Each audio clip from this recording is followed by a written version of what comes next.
those who have transmitted these different qira'at, what type of relationship haven't they had with the Qur'aan-e-Majeed?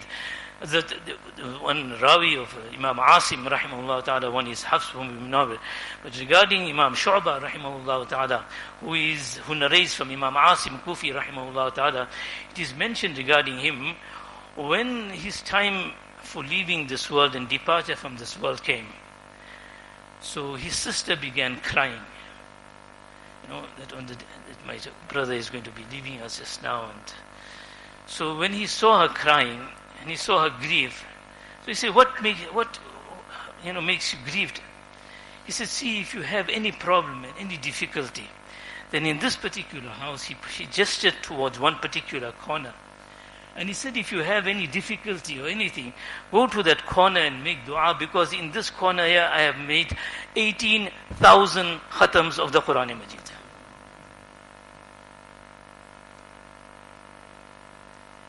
18,000 khatams of the Qur'aan-e-Majeed.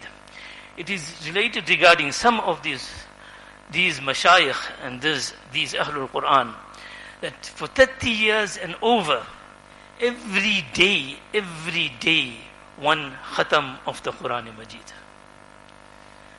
Imam Shu'bah, rahimahullah ta'ala, mentions to his son that, my son, don't ever displease Allah ta'ala or do anything wrong in this particular part of the home. This was the connection with the Qur'aan-e-Majeed, the muhabbat and azmat of the Qur'aan-e-Majeed. Time doesn't permit us to go further, but however, just one or two things I will just mention and complete thereafter. We all, we become impressed with the rewards, in whichever form it may be. Someone completes the Qur'aan-e-Majeed, so you're getting some gift, or the person is coming and giving you a gift, or is praising you, or whatever. Look at what type of relationship these people had with the Qur'aan-e-Majeed. Imam Hamza, rahimahullah ta'ala, was also from Kufa and a great Qari, and one of the transmitters as well, one of the Aimma Sab'a, Budur Sab'a. So it is mentioned regarding him, when you read these types of things, you think there is just fairy tales or what. He said on one occasion he asked someone for a tumbler of water, he asked for some water. So a person brought that, and then he realized this is no masala, but it was the, sometimes it's the hal, it's a condition of someone. So we're just discussing what the hal and what the ahwal and what the condition and what the kayfiyat of these people are who understood the Qur'aan-e-Majeed, who had value for the Qur'aan-e-Majeed, who didn't want anything in return in this world as far as the Qur'aan-e-Majeed is concerned. In ajriya illa ala Allah. The returns is only from Allah Ta'ala. I want no returns from anyone else, the form of praises or gifts or anything. So this person brought this tumbler of water and presented it. Then he realized that this is my student. He realized that this person has benefited from me, he's my student, he's recited. So he said, listen, I wouldn't take this water from you, because it's a type of repayment for what I've given. Allahu Akbar. It is mentioned on one occasion, Imam Hamza rahimahullah ta'ala, there was a ditch. It was quite deep. And he fell into it. After falling into it, people came to help him, to pull him out of it. So every time someone came, he asked, have you benefited from me? He said, yes. He said, no, I won't take it.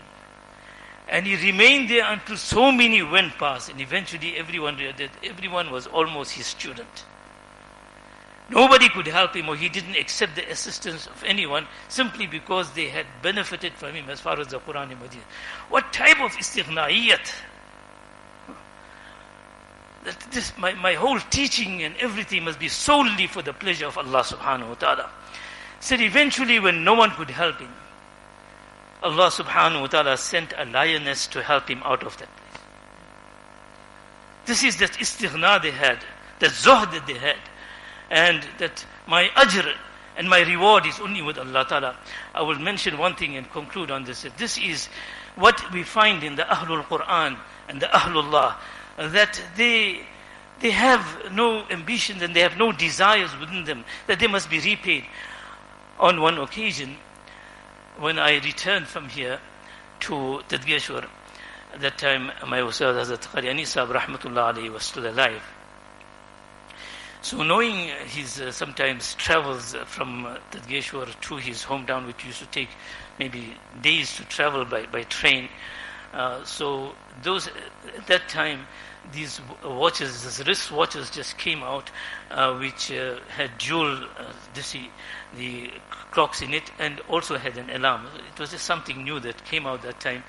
And it so happened that when I was returning from here, I saw one, and I said, okay, I will take it for my Ustad Qari Isma'eel and present it to him, so that at least it can be of use to him in his travel, in his journey. He can use it as an alarm. So I took it and I gave it to him, and he accepted it. Much later on, a few years later, I went back to him, and by that time, the Qari Isma'eel Rahmatullah Alayhi's sight had deteriorated. He couldn't see well. So when I went, I met him.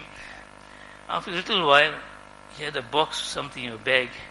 He went there and he took something out of that bag. And he puts it into his hand, and then he forwards it to me. And he said, this is that watch that you had given me.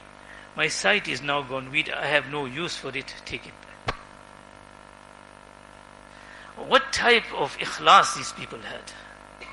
Sincerity, solely for the pleasure of Allah subhanahu wa ta'ala.